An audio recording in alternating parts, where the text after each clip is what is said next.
¿Qué tal? ¿Cómo están? Pues hoy vamos a empezar un nuevo tema. Estoy emocionado porque vamos a ver como ahí dice, ¿no? Los evangelios sinópticos y pues vamos a hacer un estudio de qué son los evangelios sinópticos. Vamos a ver de qué se trata eso, qué es. Hoy vamos a ver nada más una introducción, sí está un poquito más larguita, pero ya posteriormente vamos a ir estudiando cada una de las situaciones, el por qué, cuáles son las cosas en las que son parecidas, cuáles son las que son diferentes, por qué Juan no está dentro de los evangelios sinópticos, todo eso lo vamos a ir viendo poco a poco y vamos a irnos metiendo y viendo bien acerca de estos evangelios, ¿de acuerdo? Entonces, ¿qué les parece si comenzamos? Voy a sacar mis apuntes para que no me vaya yo a fallar. Bueno, ahí vemos cómo empezamos, ¿no? De una vez para que ya no nos vayamos más tiempo.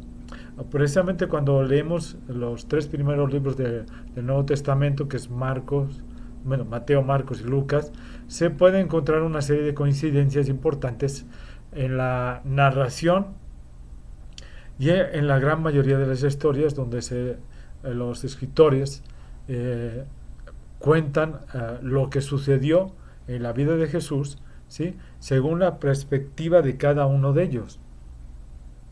Lógicamente, cada quien tiene una forma especial de explicar cada una de esas situaciones.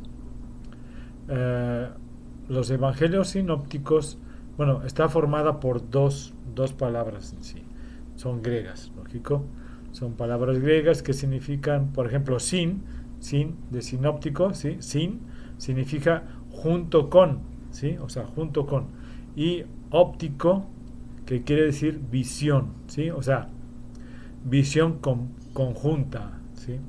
En el sentido de expresar la misma visión sobre algo, ¿sí? Entonces a eso se refiere, ¿no? Una visión conjunta de cada uno de los hechos. La palabra representa correctamente las características de los tres evangelios, debido a que una simple lectura de Mateo, Lucas y Marcos se encuentran la misma historia vista desde ángulos diferentes, ¿no?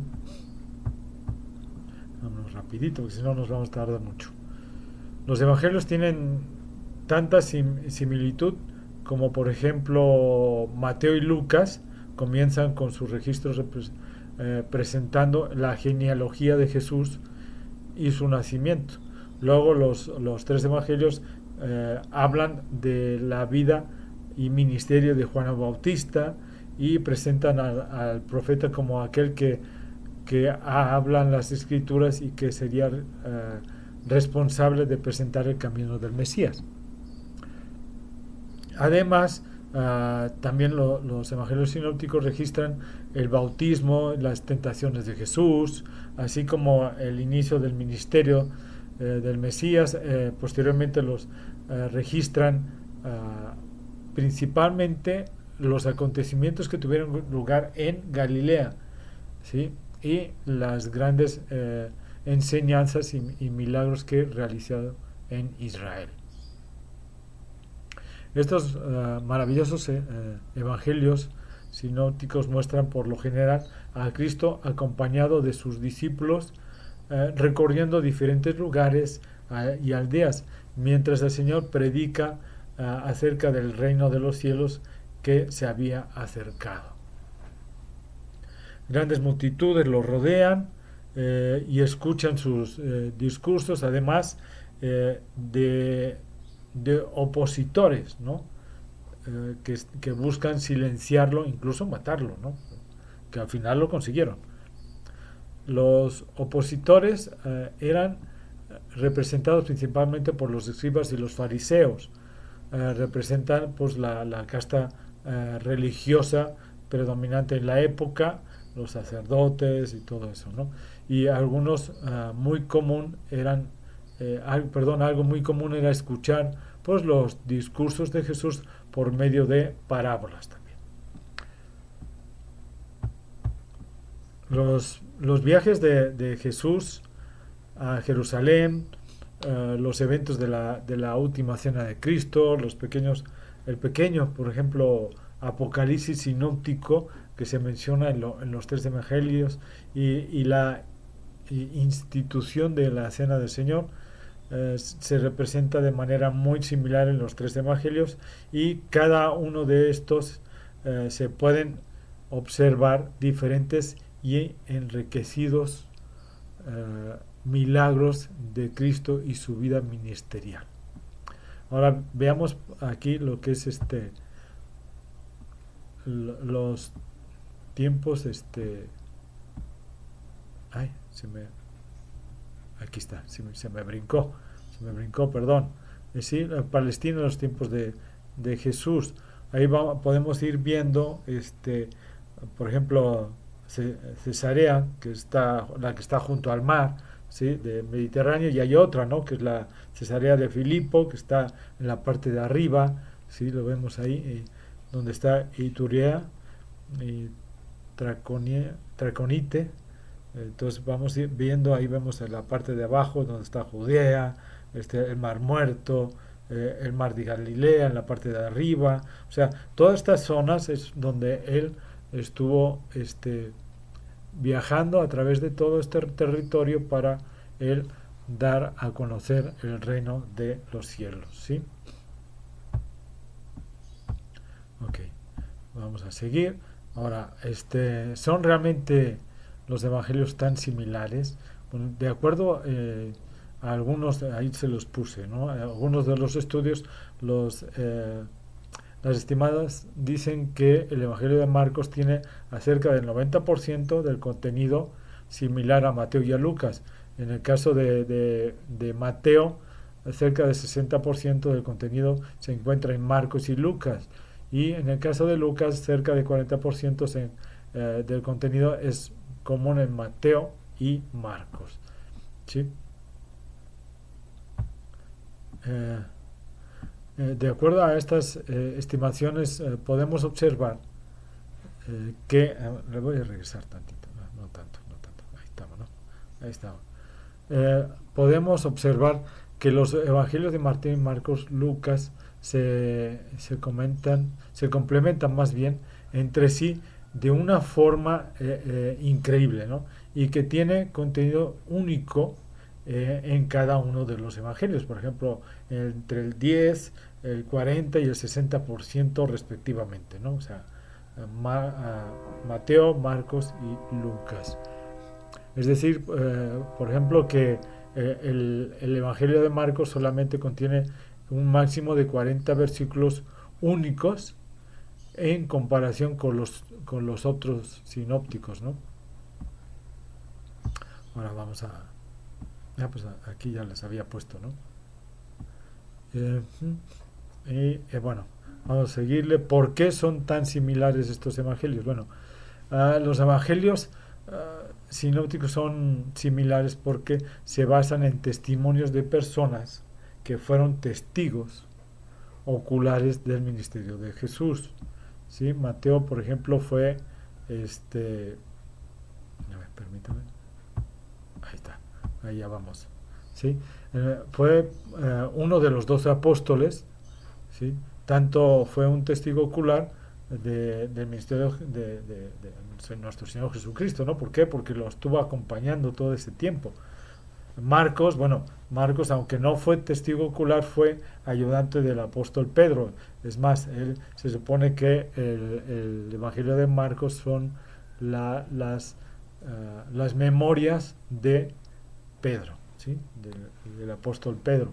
Y Lucas, amigo de Pablo, basó su evangelio en relatos de testigos presenciales, ¿no? Y eso lo podemos ver en Lucas capítulo 1, versículo del 1 al 4.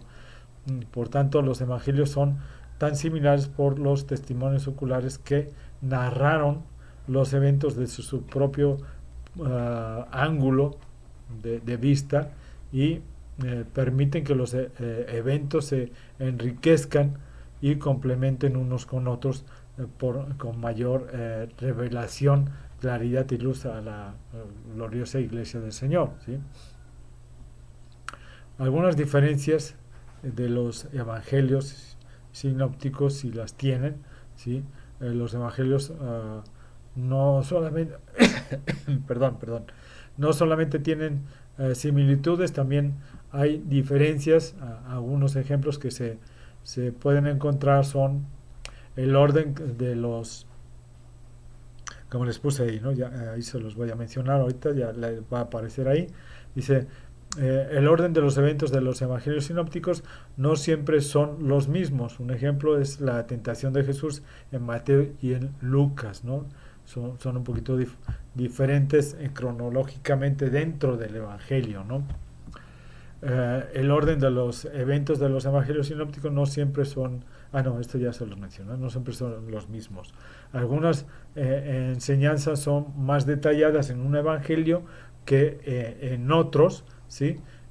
Por ejemplo, a lo mejor son más cortas, otros son más extensos, ¿sí? Un ejemplo es el Sermón del Monte, ¿no? En Mateo es mucho más detallado que Lucas, ¿sí? Ajá. Ajá, ahí está. La crucifixión, por ejemplo, de Jesús tiene diferentes detalles y particularidades en cada uno de los evangelios. Marcos, en comparación con Mateo y Lucas, es un evangelio más corto, ¿sí? Y contiene menos enseñanzas. No significa que sea menos importante, cuidado. ¿Por qué el evangelio de Juan no es sinóptico? Bueno, el evangelio de Juan no es sinóptico porque su contenido es diferente al compararlo con los otros tres evangelios. Es decir, la mayoría de los eventos que narra Juan no se encuentran ni en Mateo, ni en Marcos, ni en Lucas, ¿sí? Juan describió sobre escribió sobre la vida del ministerio de Cristo desde otro punto de vista o desde otro ángulo, ¿no? Mencionó eventos que no se registran en los evangelios sinópticos. Además, generalmente se cree que el evangelio de Juan fue escrito mucho tiempo después de los otros tres evangelios. Pero es importante saber que todo lo que Juan registró no contradice en ninguna manera lo que está registrado en los otros evangelios. Eso sí se los podemos asegurar, ¿no? Por lo tanto, cuando se estudian los evangelios no se puede observar que la combinación de la lectura de los sinópticos y de Juan, el testimonio de Jesús, se enriquece, ¿no? Vemos como, o sea, no se contradicen en nada, sino al contrario, se enriquecen de una forma increíble, ¿no? Incluso hay un libro que dice La armonía de los evangelios, y ahí muestra acerca del complemento que se hace en unos y otros evangelios, ¿sí? O sea, los cuatro, estoy hablando de los cuatro, ¿sí? Cómo se complementan unos con otros y se enriquece totalmente la vida de nuestro Señor Jesucristo y sus enseñanzas, ¿sí? Es importante identificar que los puntos centrales de la obra de Cristo, como su muerte y su resurrección, se encuentran registrados en los cuatro evangelios, no solo en los tres, sino en los cuatro, ¿de acuerdo? Entonces, sí existen, pues a lo mejor algunos problemitas que algunos creen uh, que debido a las grandes similitudes entre los evangelios sinópticos, desde el punto de vista literario surgen algunos problemas, el cual plantea, por ejemplo, las siguientes preguntas, ¿no? ¿Cuál es el evangelio original? Eso lo vamos a ir viendo después, ¿sí? Los evangelios surgieron independientemente uno del otro o hicieron uso de los ya escritos, y si es así, en qué medida utilizaron el material uno del otro, o sea, o qué fuentes tomaron para poder hacer estos evangelios, ¿no? Bueno,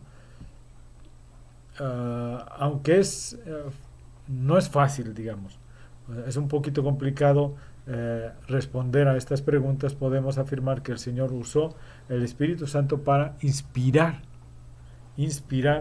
a los escritores de los evangelios a contar todas las historias y que no cayeran en contradicciones debido a eso, ¿no? Y a lo largo de casi tres años de ministerio hizo una cantidad enorme de eventos que son imposibles de contar, porque de hecho incluso Juan nos dice en el capítulo 21, en versículo 25, perdón, dice que faltarían libros en la tierra para registrar todo lo que hizo Cristo, nuestro Señor Jesucristo, ¿sí? Posibles soluciones al problema. Bueno, grandes estudiosos de la Biblia suelen responder al problema de los sinópticos diciendo que Marcos fue el primer evangelio, sí, efectivamente, que se escribió, ¿no? Más tarde los autores de Mateo y Lucas utilizaron a Marcos como base de su esquema general. Sin embargo, también es cierto que Mateo y Lucas tienen textos importantes que no aparecen en Marcos. Por lo tanto, o de este modo, ¿sí?, vemos que los estudiosos sugieren que estos dos autores se basaron también en segundas fuentes, ¿sí?, de consulta o de datos, digamos, pero esta teoría no explica todas las cuestiones relacionadas con el origen del evangelio sinóptico, ¿sí? Y es imposible decir también que no, más bien podríamos decir que es también muy importante otras soluciones, ¿no? Y eso las iremos mencionando posteriormente, señalando una posible tradición oral muy sólida que antecedió, ¿sí?, a la aparición de los evangelios escritos. En cualquier caso, a pesar de las diferencias y de las similitudes, para explicar sobre el origen y la composición de los evangelios sinópticos, no se puede cuestionar la influencia y la inspiración del Espíritu Santo. Eso es imposible negarlo, ¿sí? Y porque la composición de estos mismos se nota la inspiración del Espíritu Santo. También debemos de añadir que se hicieron estos evangelios debido a que también ya estaban siendo, se estaba abarcando muchísimo territorio ya dentro de todo el mundo conocido de aquella época, y que era necesario tener algo escrito como guía, como un manual, digamos, para poder llevar el evangelio a las naciones, ¿sí? Entonces ahí empiezan a surgir los evangelios para poder llevar esa palabra a diferentes lugares, ¿no? Entonces es parte de ese legado escrito que tenemos, es debido a esto. Posteriormente salieron las cartas y todo eso, pero eso ya fue para mitigar los ataques que habían del surgimiento de las diferentes creencias que se estaban metiendo dentro de la iglesia cristiana en primitiva, ¿sí? Y eso aportaba más teología para poder enfrentar todo este tipo de ataques que tenía la iglesia, ¿no? Pero bueno, eso ya lo hemos leído, lo hemos visto, y con esto terminamos la clase de hoy y vamos a ir adentrándonos a este tema de los evangelios sinópticos, y yo creo que van a ser entre unas 10 y 15 clases aproximadamente. Vamos a ir como vamos ahondando en el tema, posiblemente haya temas que mucho más profundos, ¿sí? Entonces vamos a ir viendo, ¿no? Ya tengo bastante material acerca de todo esto y espero que les guste y por favor dejen comentarios, ¿no? ¿Por qué no? Si les gusta, dejen algún comentario y con mucho gusto les contestamos. Si tienen dudas, por favor, háganmelo saber, escríbanme y con mucho gusto yo les contesto de todo corazón y para eso estamos, para eso estamos. Si no le puedo contestar la duda, no se preocupen, yo lo investigo, lo busco y les contesto, ¿sí? Para eso estoy, para poderlos apoyar en todo lo que se pueda. Que Dios les bendiga, un abrazo muy fuerte y nos vemos la próxima semana. Hasta luego.